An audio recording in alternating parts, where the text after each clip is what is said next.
tuan-tuan, kita menggunakan kitab Samarul Jannah. Kita tengok muka surat 3 lah, insya-Allah. Astaghfirullahalazim, alladzi la ilaha illa huwal hayyul qayyum wa atubu ilaih. A'udzu billahi samil alim minasy syaithanir rajim. Bismillahirrahmanirrahim. Assalamualaikum warahmatullahi wabarakatuh. Al-Fatihah. A'udzu billahi minasy syaithanir rajim. Bismillahirrahmanirrahim. Alhamdulillahi rabbil alamin. Ar-Rahmanir Rahim. Maliki yaumiddin. Iyyaka na'budu wa iyyaka nasta'in. Ihdinas siratal mustaqim. Siratal ladzina an'amta 'alaihim ghairil maghdubi 'alaihim waladdallin. Alhamdulillah. Alhamdulillahi anzala ala abdil ibad. Alhamdulillahi an'amana bi ni'matil Islam wa hadana ala siratil mustaqim.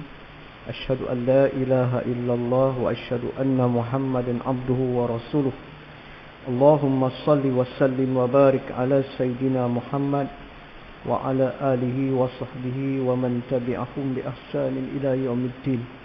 Subhanaka la 'ilma lana illa ma 'allamtana innaka antal alimul hakim. La haula wala quwwata illa billahil 'aliyil 'azim. Amma ba'd. Fadil, saya kasihi tuan imam, saya muliakan jawatan kuasa masjid, saya kasihi tuan-tuan sidang jamaah sekalian.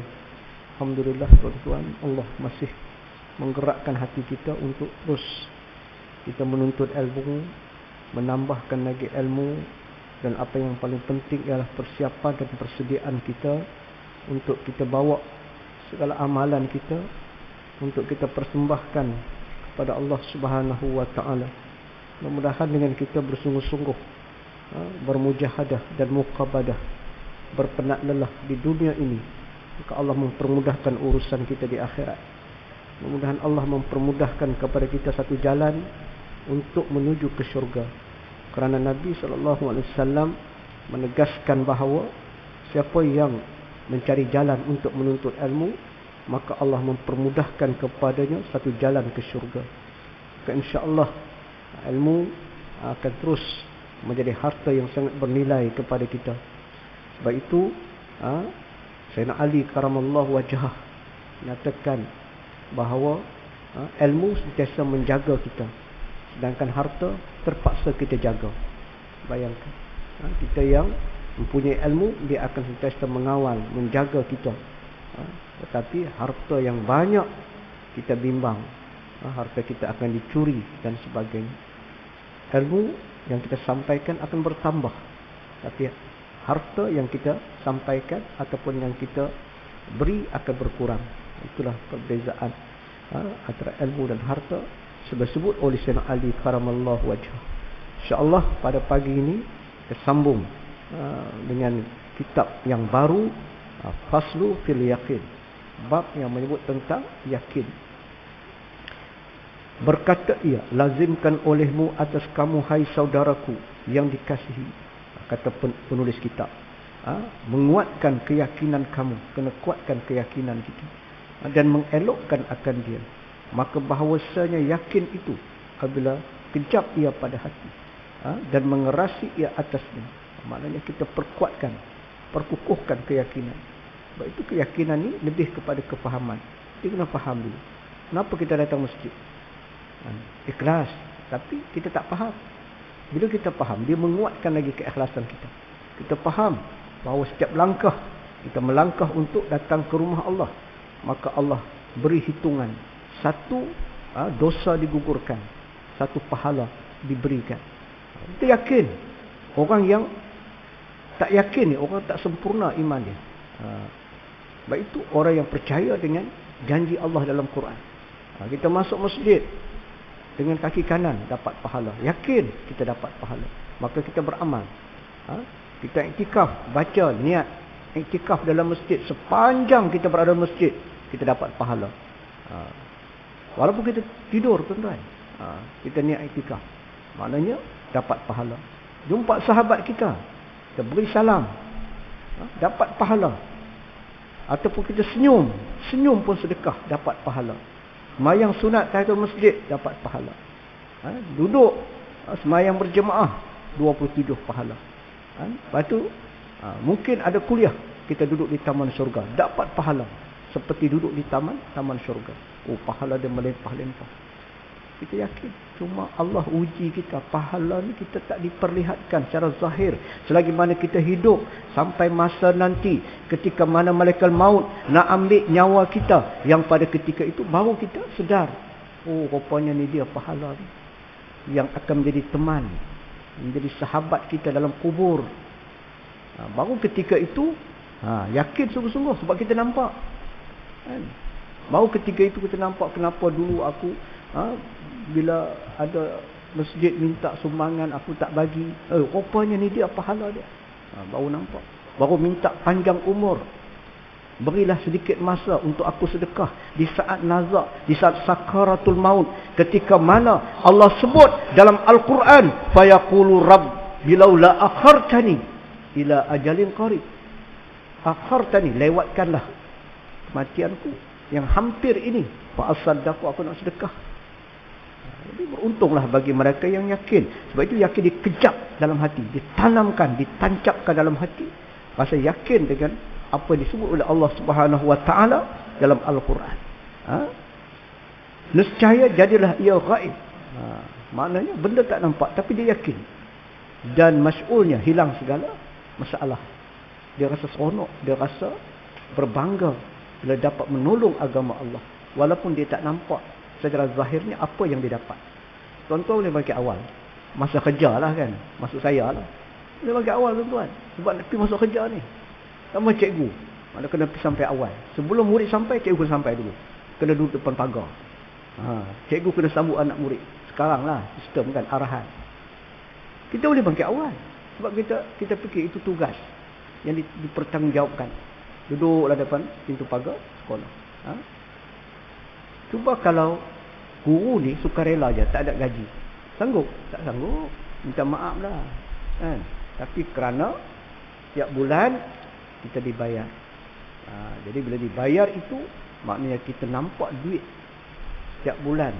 3,000, 4,000 kita dapat. Tekan, dia keluar. Dapat duit. Tuan-tuan pergi ke laut. Kan? Tahan pukat, letih, penat tuan-tuan. Tapi tengok tu dia ikan siakap, ikan jenahak, ikan gerut-gerut.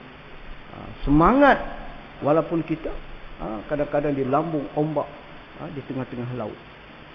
2 hari lepas saya mengajak kat kampung lah, kampung sendiri kan. Jadi saya tanyalah, sebab kita pun ada kebun, tapi kita tak tengok dah lah, sebab kita sibuk nak mengajak tuan-tuan. Tak ada masa nak tengok kebun. Upah lah.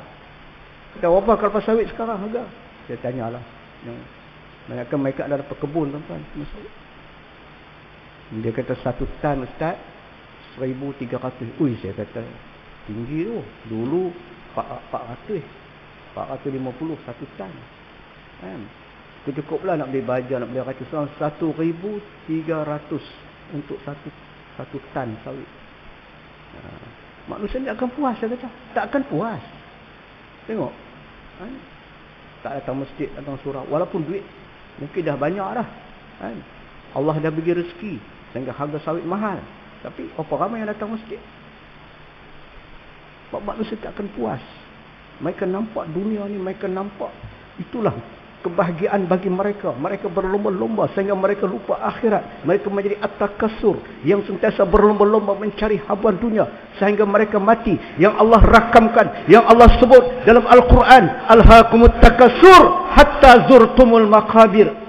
Celaka kata Allah orang yang berlomba-lomba cari dunia, mengumpul lagi harta-harta, sedangkan dia dah nak mati dah tuan-tuan. Umur 80 tahun dah. Hatta zurtumul maqabir, sehingga sampai ke kubur. Kalla saufa ta'lamun, kelak mereka akan mengetahui. Summa kalla saufa ta'lamun, kelak mereka akan mengetahui. Sebab itu mereka jadi liar dengan agama. Mereka liar dengan agama. Mereka tak dekat dengan Allah. Mereka jauh. Mereka jadikan ibadat itu, mereka nampak cukup semayang saja, cukup mengaji. Benda lain mereka tak yakin.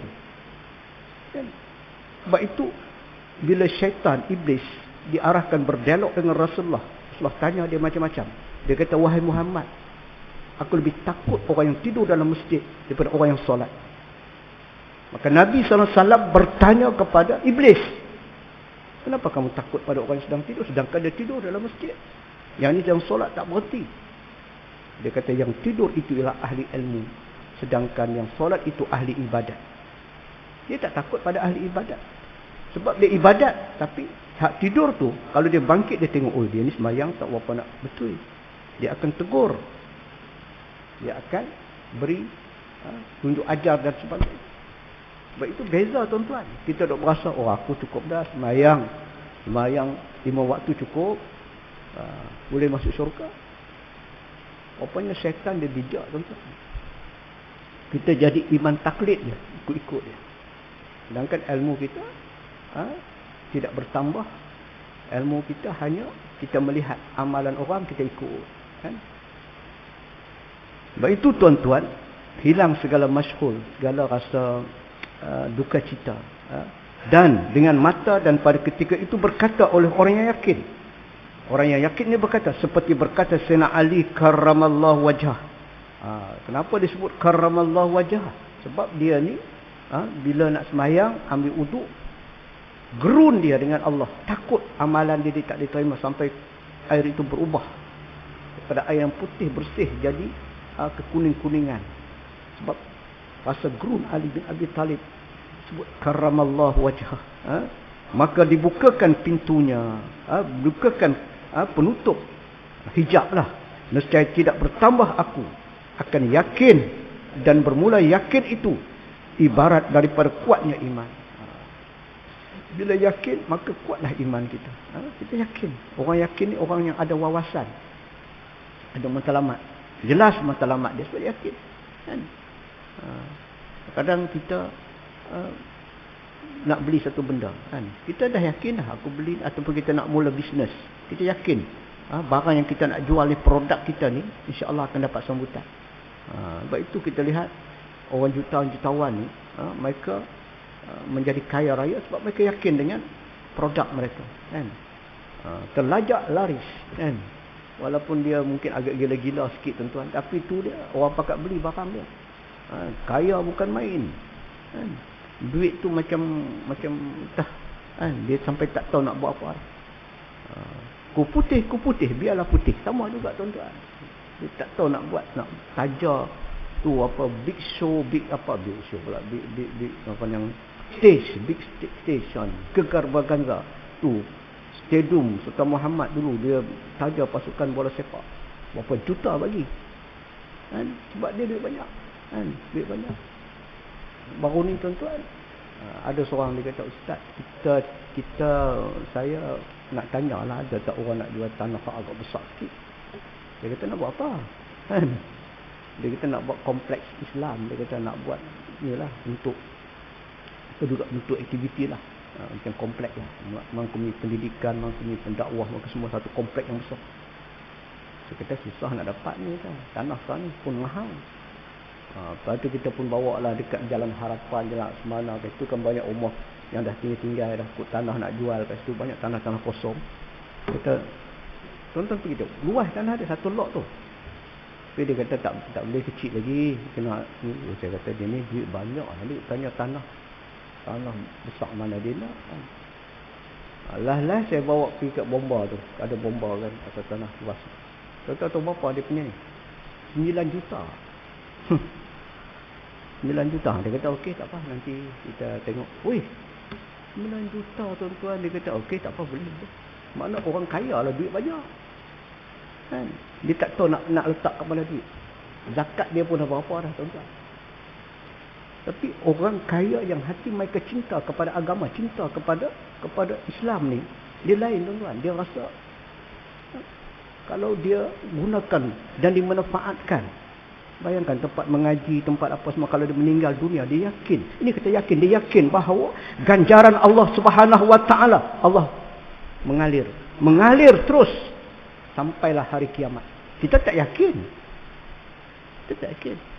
Kurang yakin, bukan tak yakin, kurang yakin. Betul ke mati nanti doa anak yang soleh, sedekah jariah, kan? Tuan-tuan lancar ni. Berapa ratus ribu ni. Tapi sekejap ya. Sebab orang hak jenis faham, yakin, dia bagi. Mungkin ada bagi 1,000, 5,000 bagi. Sebab itu lancar saja, tak sampai beberapa minggu dapat duit 100,000. Kapek. Esok kita angin tu lagi, tambah lagi satu lagi. Biar sejuk. Maknanya macam tu tuan. Kalau bab masjid saja, insya-Allah jangan bimbang lah kan. Ada orang yang ada duit dia boleh bagi.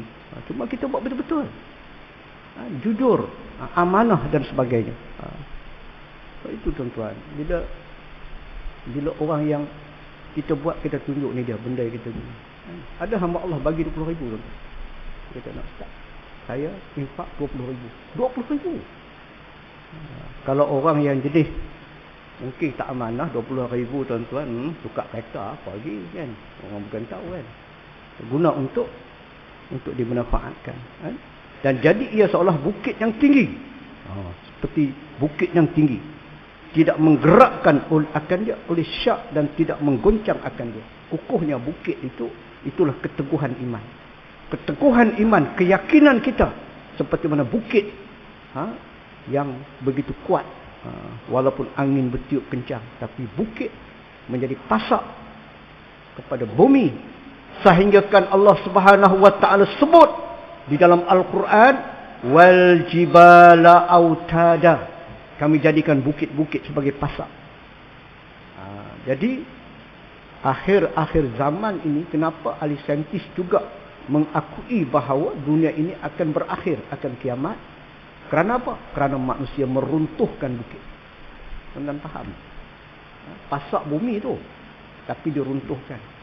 Diambil batu-batu bukit, dijadikan jalan raya dan sebagainya. Akhirnya banyak bukit-bukit telah diruntuhkan. Sedangkan itu adalah merupakan pasak bumi. Kerana bagi ahli saintis, untuk kajian saintifik, bumi berjalan di atas radar, landasan. Dia ada landasan dia sendiri. Sebab itu tidak berlaku pertembungan dengan mana-mana planet. Berjuta-juta planet-planet yang ada di atas dikata-kata angkasa, ada sebut cakrawala, galaksi Bima Sakti. Berkata-kata berjuta-juta, tapi kenapa tak aksiden? Macam kita jalan raya tuan-tuan, boleh kata tiap hari mesti ada aksiden mana? Walaupun jalan raya kita makin canggih, tapi berlaku juga. Sebab Allah Subhanahu wa ta'ala telah mengatur bagaimana bukit, bagaimana bintang-bintang, planet, mereka ada radar ataupun landasan mereka. Jadi tuan-tuan muslimin yang dirahmati Allah, bila bumi ini sudah hilang pasak dia, maka kata ahli saintis dia sudah mula keluar daripada landasan. Sebab dia tak seimbang.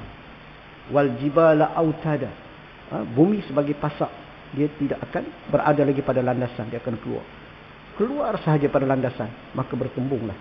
Bila bertembung, maka bumi akan hancur. Iza zulzilatil ardu zilzalaha wa akhrajatil ardu asqalaha. Allah sebut dalam Al-Quran, bila digoncang bumi dengan goncangan yang hebat, bergegar habis, terhambur segala isi perut bumi, itu kiamat. Ahli saintis pun, walaupun mereka bukan Islam, tapi mereka mengakui tentang hampirnya kebinasaan kepada planet bumi disebabkan keadaan bumi sudah tidak stabil, kerapnya berlaku gempa bumi dan sebagainya. Kerana apa? Kerana manusia juga. Manusia yang mula meruntuhkan bukit-bukit. Sedangkan kita yakin tak? Yakin kita sebab kita tengok Quran. Sebab Quran dah sebut, wal jibala autada, kami jadikan bukit-bukit sebagai pasak. Sebab itu kita kenapa masih lagi degil, ketegak hati kita nak dekatkan diri kita dengan Allah, nak sujud kepada Allah. Kita tak jaga solat, kita tak jaga ibadat, kita masih buat maksiat. Sedangkan terbukti jelas dalam Quran Allah sebut dan segala waham. Itu masuklah penyakit ni, penyakit waham, tak yakin, sehingga tidak tinggal baginya syak. Syak ni ragu-ragu, betul ke tak betul ke, betul ke, itu ragu-ragu syak. Wujud sama sekali, maka jika datang ia daripada luar, nescaya tidak mendengar kepadanya oleh telinga dan tidak berpaling kepada hati. Sebab itu dia pekakkan telinga, dia butakan mata hati dia. Ini orang yang Dia tak yakin, dia syak, dia waham, ataupun dia lebih kepada nafsu dia. Nabi Yunus AS berdakwah kepada kaum dia sehingga Nabi Yunus merajuk. Sebab kaum Nabi Yunus tak terima seruan Nabi Allah Yunus. Mereka mengambil jari telunjuk, tutup lubang telinga. Kita tak ada, tuan, ada kan? Tak ada. Saya dah 30 tahun lebih dah pergi kuliah dekat masjid, dekat surau, jabatan-jabatan, jabatan kerajaan dan sebagainya. Tak ada orang ambil jari telunjuk, tutup lubang telinga, tak ada. Paling-paling dia sembang je. Dia duduk kat belakang, dia sembang. Pok-pek, bapek dah mula sampai habis. Itu je. Tapi umat Nabi Yunus tutup lubang telinga. Nabi Yunus merajuk, tinggalkan umat dia. Banyak Allah Subhanahu Wa Taala beri pengajaran. Kapal yang dinaiki oleh Nabi Yunus bin Matta tidak stabil, ombak besar. Mungkin Allah nak bagi peringatan. Akhirnya buat undian, cabut nama dia naik 3 kali, tuan-tuan. Akhirnya dia terjun ke laut untuk selamatkan penghuni kapal yang lain. Telan oleh ikan apa tak tahu lah, ikan nun kot. Ikan jos sudah lah kot. Kalau ikan jos habis dah kan. Ikan nun lah. Ikan nun ni macam kita tahu ikan paus lah kot, ikan nun. Jadi ikan itulah yang telan Nabi Yunus, duduk dalam perut ikan. Nabi Yunus menyesal. Nabi Yunus menyatakan dia zalim kerana meninggalkan umat dia. Allah yang bagi hidayah, bukan dia. Tapi dia tinggalkan umat dia. Subhanallah, maha suci Allah. Subhanaka inni kuntu minaz zalimin. La ilaha illa anta. Tiada Tuhan ya Allah melainkan Engkau saja. Maha suci Engkau ya Allah, aku ni zalim. Aku ni orang yang zalim. Itu Nabi Yunus AS. Maka sebab itu kita yakin kita hanya menyampaikan. Kita bukan boleh menggerakkan hati orang, membuka pintu hati. Allah yang akan membukakan pintu hati. Kalau dia suka, dia suka. Kalau dia tak suka, dia akan terus tengok muka saya, dia benci lah. Itu bila hati dia terhijab. Dan bermula syaitan tidak berkuasa ia menghampiri daripada yang empunya yakin. Orang yakin ini, syaitan tak akan dapat menghampiri dia. Syaitan tak akan dapat mendekati dia. Sebab dia orang yang sangat yakin. Bahkan lari ia daripadanya. Lari, tuan-tuan, takut dia dengan manusia yang mereka yakin dengan janji Allah. Dan terpedaya ia dengan daripadanya, dengan menyelamatkan dirinya seperti sabda Rasulullah sallallahu alaihi wasallam. Inna syaitana la yafriqu min zillun umara wa ma salaka umaru fajjan illa salaka syaitanu fajjan ajra. Artinya bahawasanya syaitan itu takut daripada bayang Sayyidina Umar, dan tidak berjalan Sayyidina Umar akan satu jalan, mereka berjalan syaitan pada jalan yang lain. Takut sungguh dengan Sayyidina Umar. Jalan saja, tuan-tuan, syaitan tu kona jalan lain. Dia tak akan berani lalu dekat jalan yang dilalui Sayyidina Umar. Memang takut sungguh. Kita dah, tuan-tuan, kita pergi lagi cari jalan syaitan. Kita dekati lagi syaitan. Syaitan hai, bye-bye. Syaitan seronok. Syaitan and the company. Dia lebih banyak menarik orang yang fasik ini menjadi pengikut dia. Kita baca surah Yasin, kadang-kadang tak faham pun. Dalam surah Yasin, Allah Subhanahu Wa Taala berfirman, Allah beritahu, alam ahad ilaikum ya bani Adam alla ta'budu syaitan innahu lakum aduwwum mubin. Kan kita baca dalam surah Yasin. Kadang-kadang kita baca ayat tak faham pun. Wahai anak Adam, jangan kau berkawan dengan syaitan. Syaitan tu musuh kamu yang paling nyata. Allah sebut dalam Quran. Tapi kita menjadikan syaitan teman akrab, teman baik kita. Kadang-kadang kita nak berubat pun tak jumpa orang yang berubat cara Islam, pergi berubat dekat Tok Bomo.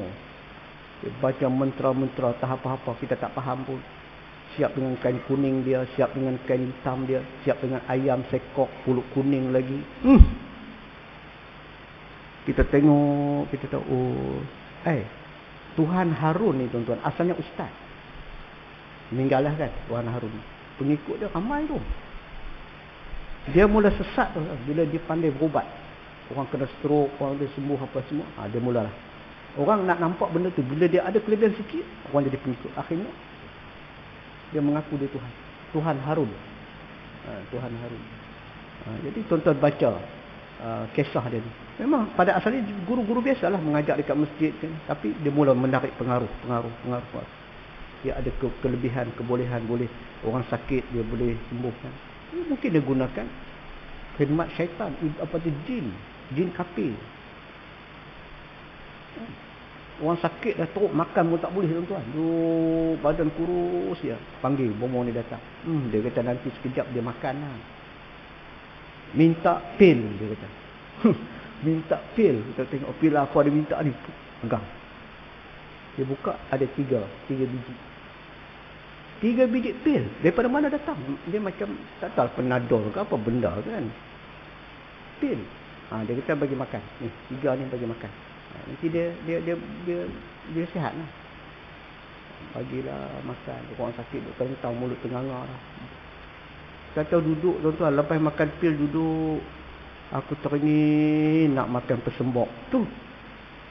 Nak makan pesembok tu, pergi cari. Makan. Seronok dah ni. Meleleh yang mata dah. Seronok, sihat dah. Nampak makan lalu dah. Nampak makan pesembok. Habis bomo pun dah balik apa semua. Tumbang balik. Kena panggil balik Pak Mun. Ni lah duit lagi tuan-tuan. Nak bagi sihat. Kenapa? Daripada dia boleh duduk, tak larat kaki, dah kecil dah tuan-tuan. Boleh jalan. Cicip jalan. Macam orang pimpin dia. Tu semua jin dia tu. Main tuan-tuan. Benda yang kita tak nampak. Tapi bila kita lemah, dia kuasai kita. Tapi bila kita kuat, dia lari. Dia tak berani. Sayyidina Umar. Dia tak takut Sayyidina Umar. Sehingga dia hijrah. Hijrah Sayyidina Umar tuan-tuan. Salah seorang sahabat yang berhijrah di waktu siang. Sahabat lain hijrah waktu malam. Sebab mereka tak mampu nak berdepan dengan musyrikin yang berada di simpang-simpang jalan keluar. Keluar saja mereka tangkap bunuh. Jadi mereka keluar senyap-senyap di waktu malam. Strategi. Nabi pun keluar bersama Abu Bakar. Berpatah balik ke Gua Sur. Duduk. Bersembunyi dalam Gua Sur. Itu Nabi bukan takut tak strategi. Islam ni penuh dengan strategi. Bukan main redah ya. Nabi boleh. Allah pelihara dia. Tapi Nabi nak tunjuk kepada umat dia bahawa inilah Islam yang penuh dengan strategi. Berdepan dengan musuh. Macam tu Umar Al-Khattab, dia ada Umar, dia berani. Dia pergi depan Kaabah. Bila pergi depan Kaabah, dia solat. Orang duk kepung dia. Mereka tahu bahawa Umar ni nak pergi ke Madinah. Mereka kepung Umar. Ni pedang ni tuan-tuan. Pedang ni yang besar dia angkat. Tung. Dia angkat, dia masukkan. Membunyi satu bunyi yang boleh menggerunkan. Bayangkan dia cuba nak ugut, nak menakutkan Sayyidina Umar dengan hentakkan pedang. Dia angkat, dia angkat. Umar sedang solat, dan selepas selesai sahaja solat, Umar menyatakan, siapa di antara kamu yang nak meyatimkan anak-anak kamu, dan siapa di kalangan kamu yang nak menjandakan isteri kamu, sila berhadapan dengan aku. Sila halang aku daripada berhijrah. Senyap terus. Tak berani angkat pedang, senyap terus. Mata duk kelipok. Umar lalu celah mereka. Tak berani usik. Umar kata terang-terang, siapa nak jandakan isteri kamu, dan siapa nak meyatimkan anak kamu, halang aku. Ini keberanian Umar Al-Khattab. Bila berani, semua jadi takut. Sebab itu syaitan pun takut. Ini Sayyidina Umar. Dan kita lihat sejarah Umar lah Islam tersebar luas. Zaman Abu Bakar tak. Zaman Abu Bakar, kalau kita baca sirah, dia dalam keadaan mengukuhkan akidah umat Islam, yang kewafatan Nabi menyebabkan sebahagian daripada kalangan umat Islam, dia sembahyang, dia puasa, dia haji, tetapi dia tidak keluarkan zakat. Terdapat golongan di zaman pemerintahan Abu Bakar As-Siddiq yang enggan keluarkan zakat, yang menyebabkan Abu Bakar terpaksa melancarkan perang terhadap golongan ini. Sedangkan mereka Islam. Abu Bakar lancarkan perang terhadap golongan yang enggak keluar zakat. Sehingga Umar tegur Abu Bakar. Umar kata, keras sangat kot. Tak boleh. Kita kena lembut dengan mereka. Mereka Islam. Mereka semayang. Mereka bersyahadah. Tapi yang kita perangi mereka sebab apa? Abu Bakar kata, wahai Umar, aku tidak pernah melihat orang yang cukup hebat, yang cukup berani ketika jahiliyah. menjadi dayus selepas wafatnya Rasulullah sallallahu alaihi wasallam. Mereka yang enggan zakat, mereka itu kafir. Dalam Islam, menolak satu rukun sahaja, mereka sudah dikira keluar dari Islam. Walaupun mereka sembahyang, walaupun mereka bersyahadah, sebab itu disebut rukun Islam. Tapi kerana mereka tak keluarkan zakat, bermakna akidah mereka sudah hancur, mana kosong. Kan kita mengaji kat sekolah, cikgu matematik kata 5 tolak 1 berapa? 4. Okey, betul. Kalau ada anak murid kata 5 tolak 1 kosong, kita pangkah. Tapi dalam Islam 5 tolak 1 kosong. Maka Abu Bakar tegas dia, walaupun ditegur oleh Umar Al-Khattab. Jadi Islam balik jadi kuat zaman Abu Bakar. Bila sampai zaman Umar, senang. Umar bawa keluar pada Islam. Rom, Parsi jatuh di zaman Khalifah Umar. Kita bayangkan Parsi ni macam kuasa besar lah. Kuasa besar dunia sekarang Amerika, Rusia, China, itu kuasa besar. Begitu bila Rusia dia serang Ukraine, Amerika tak berani buat apa-apa. Walaupun Ukraine dia sudah mula pro kepada Pakatan NATO yang menyebabkan kemarahan Rusia. Dia adalah sebahagian pada Soviet, kesatuan Soviet yang telah hancur dalam peperangan dengan Afghanistan dulu. Akhirnya Soviet kalah kan, jadi terpecah-pecah negara dia, termasuk Ukraine. Dan bila dia pro kepada Amerika, menyebabkan Putin dia rasa tercabar, maka dia serang. Maka Putin menyatakan siapa mana negara-negara yang sekutu dengan Ukraine ni nak pertahankan Ukraine, silakan. Bersedia berhadapan dengan bala tentera dia. Mereka nampak bala tentera dengan jet-jet pejuang dia, dengan kereta kebal dia. Oh, canggih tuan-tuan.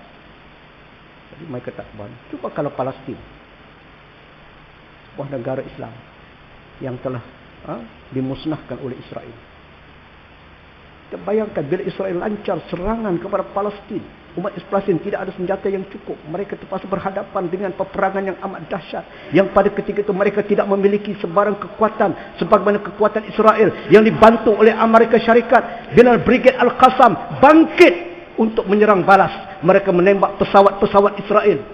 Cepat-cepat Amerika bantu. Kita nampak kan? Tapi Rusia serang Ukraine tak berani.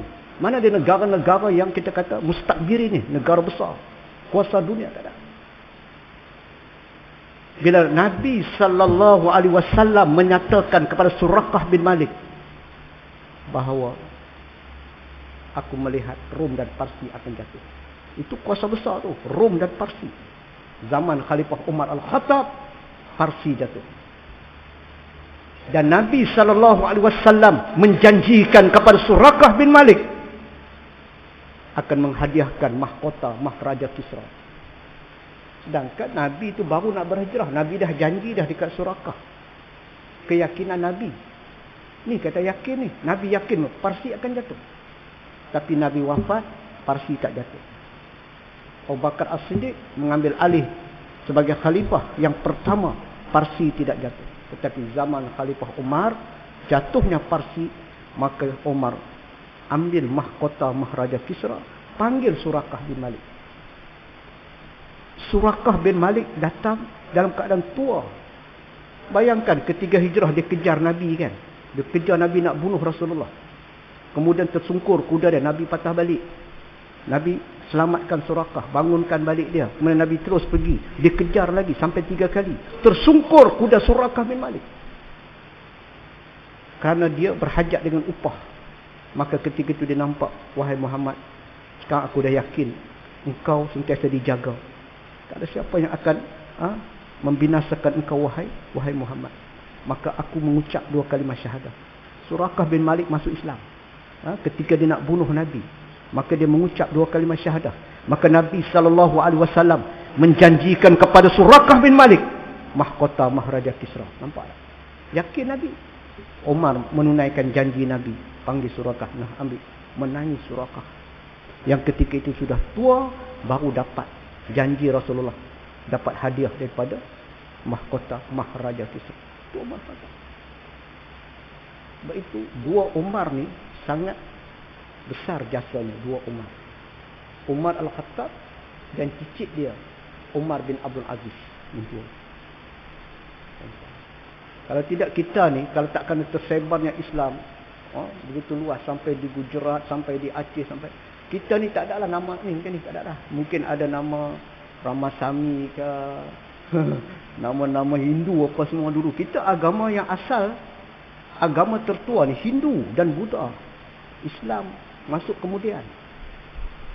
Kita ni semua daripada tok nenek moyang kita dulu mungkin daripada yang Buddha ataupun Hindu. Itu ada Gangga Negara, Sriwijaya dan Majapahit. Itu semua kerajaan dulu yang Hindu ni tuan. Kita mula masuk Islam ni bila Paramiswara. Iskandar Shah kan masuk Islam.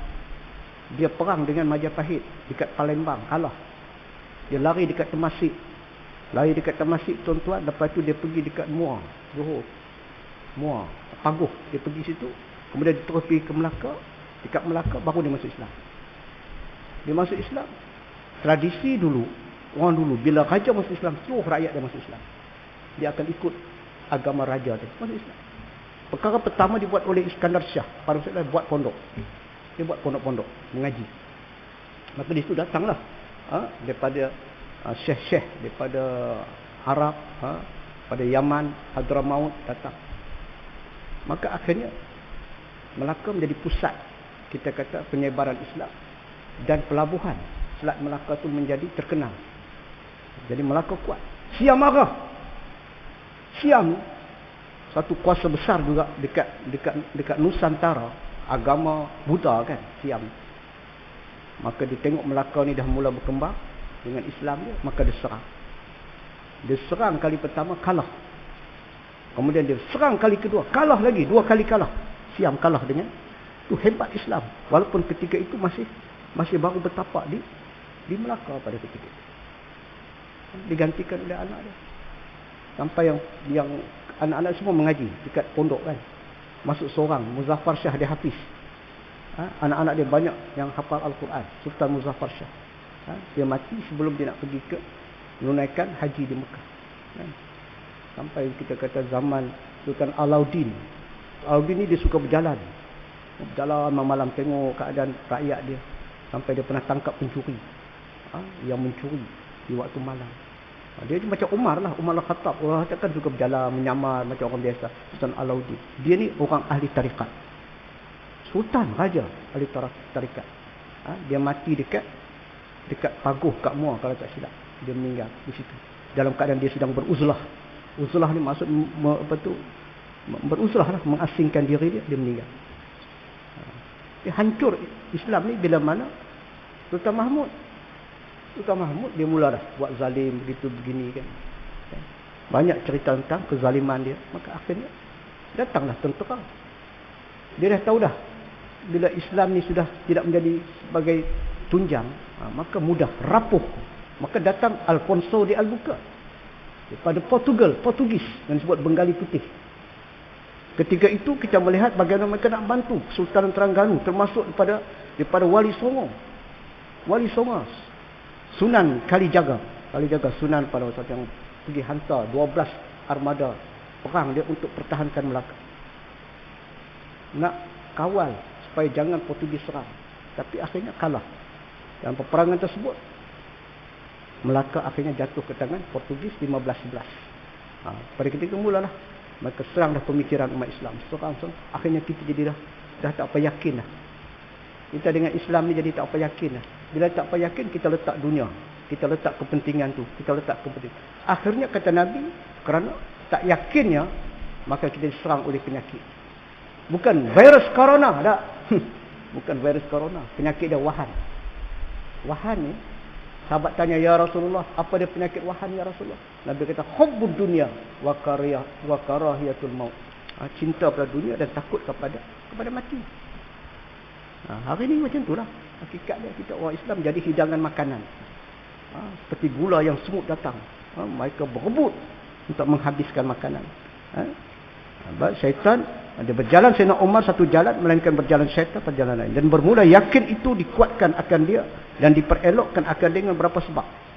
setengah setengah daripadanya iaitu yang asal yang atas berkeliling bahawasanya yang dengar oleh hamba dengan hatinya, dengan telinga, menuntut dengar akan ayat-ayat dan hadis-hadis yang menunjukkan atas kebesaran Allah Ta'ala dan kamalnya dan azimnya dan maknanya dan kepada ketunggalan dan menjadi dan suruh dan kerajaan dan kekerasan dan atas benar segala rasul dan kesempurnaan mereka dan barang yang dikuatkan akan mereka itu dengannya daripada mukjizat dan barang yang turun dengannya melawani akan mereka daripada berbagai-bagai siksa dan barang yang datang pada hari yang kemudian daripada diberi pahala akan yang membuat kebajikan dan siksa akan yang mengerjakan kejahatan.